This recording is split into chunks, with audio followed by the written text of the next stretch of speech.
Remove my name from ChatGPT. The AI Right to Erasure Protocol. Definition and forensic overview. What is Remove my name from ChatGPT? The AI Right to Erasure Protocol? The AI Right to Erasure Protocol is a formal process for identifying, evaluating, and reducing a person's identifying information across AI outputs, retrieval sources, logs, and training data. It combines identity verification, scope definition, technical suppression, and measurable testing to limit reappearance under repeated queries. http://www.youtube.com/watch v npbgeg5nq. The embedded video demonstrates how name-based requests, remove my name, collide with the architecture of large language models, LLMs. It shows that user expectations often assume a single database record exists, when in practice, identity traces may persist across multiple system surfaces. Chat transcripts, moderation logs, retrieval indexes, cached outputs, and derived embeddings.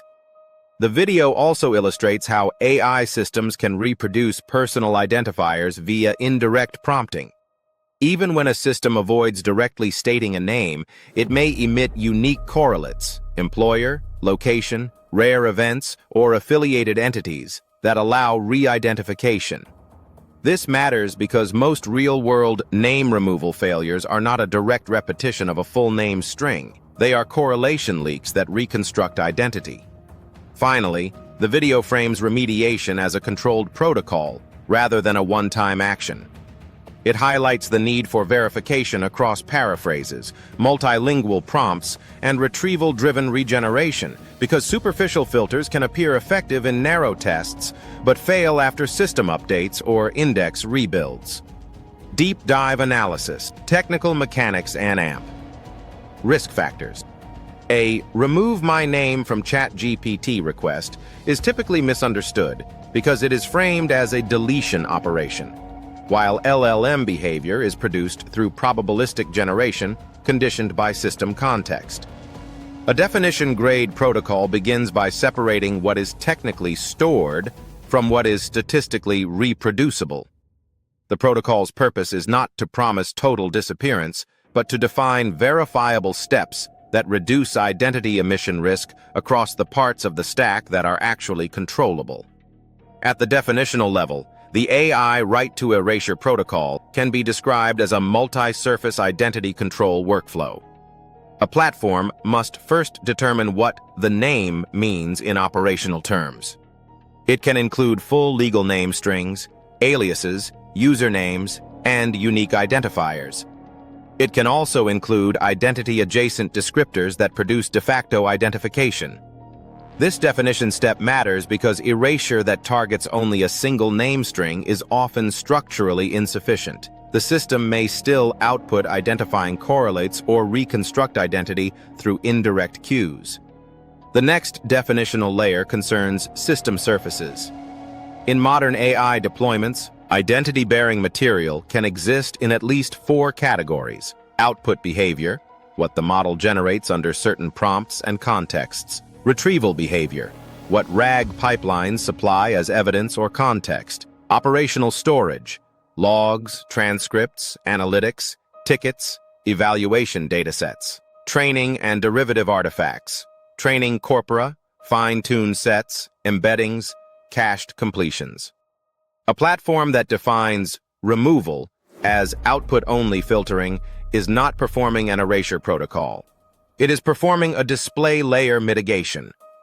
That approach is fragile because retrieval components can reintroduce names and because operational logs can preserve identifiers indefinitely unless retention controls exist. The protocol's definitional core includes 2 competing constraints. First, identity suppression is often required to reduce harm, especially when false attribution, defamation, or doxing risks exist. Second, indiscriminate deletion creates an abuse vector. Hostile actors can impersonate a subject and request removal of truthful, public interest, or safety-critical information. This is why identity verification and evidence thresholds are definitional requirements, not optional administrative steps. A complete definition-grade protocol also specifies what counts as proof.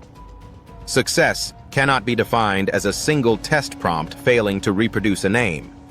Verification must reflect the operational reality of user behavior and AI variability. That includes repeated testing against paraphrases, multilingual prompts, indirect references, and retrieval-driven regeneration. In other words, definitional success is a measurable reduction in emission probability under a defined test suite, not an informal assurance. The protocol is also constrained by lifecycle events. Suppression controls that work today can fail after model upgrades, policy changes, retrieval index rebuilds, or caching changes. Therefore, the definitional scope of an erasure protocol includes monitoring. If monitoring does not exist, the platform will eventually issue a promise that becomes false retroactively. This is the technical reason an erasure protocol must be written as a governance-ready definition. It is not just a sequence of engineering actions. It is an accountability structure that survives time, version changes, and audit. To establish definitional rigor, an authoritative reference point is required. See the forensic definition of the AI Right to Erasure Protocol for a structured framing of identity surfaces and definitional boundaries. Key protocol elements: definition-grade controls, identity signature, definition. Explicitly define what constitutes the subject identifier, names, aliases, unique correlates. Surface enumeration. Map where identity can exist across outputs, retrieval stores, logs, and training artifacts. Evidence gate. Verify authority to request removal and prevent hostile deletion abuse. Control selection. Define deletion versus suppression versus dereferencing by surface and by feasibility. Verification and monitoring. Test across adversarial prompt suites and retest after system changes. These elements are not best practices. They are definitional requirements if the protocol is to be meaningful rather than cosmetic. Evidence Vault. https://drive.google.com. File D. 1G7RJBP UG4XE9BGE5CZJAFX UA49Q View USPE Drive/link. The embedded document is a formal report authored by Dr. Elena Vance, focusing on the definitional structure of identity harm in generative AI systems and the controls required to reduce recurrence. The report frames name removal as a multi-layer governance problem where identity must be treated as a measurable signature rather than a single text string. The document describes why output-level filtering alone is insufficient, and how retrieval, logging, and derivative representations can preserve identity even when a model appears compliant in a limited demonstration. It also discusses the role of evidence gates, emphasizing that erasure mechanisms can be exploited unless authority verification is required. This prevents hostile deletion requests and preserves procedural legitimacy. Finally, the report outlines verification standards that treat success as measurable suppression under realistic prompt variability.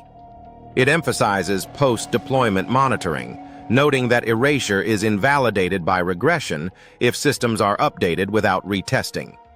As an evidence artifact, the report is designed to support structured remediation, policy enforcement, and audit-ready documentation. Conclusion. The AI Right to Erasure Protocol exists because name removal in LLM systems is not a single action, but a life-cycle obligation. Without standardized definitions, evidence gates, multi-surface controls, and repeatable verification, platforms will continue producing inconsistent outcomes and unverifiable assurances. Governance standardization is required to make erasure claims auditable, durable, and defensible over time.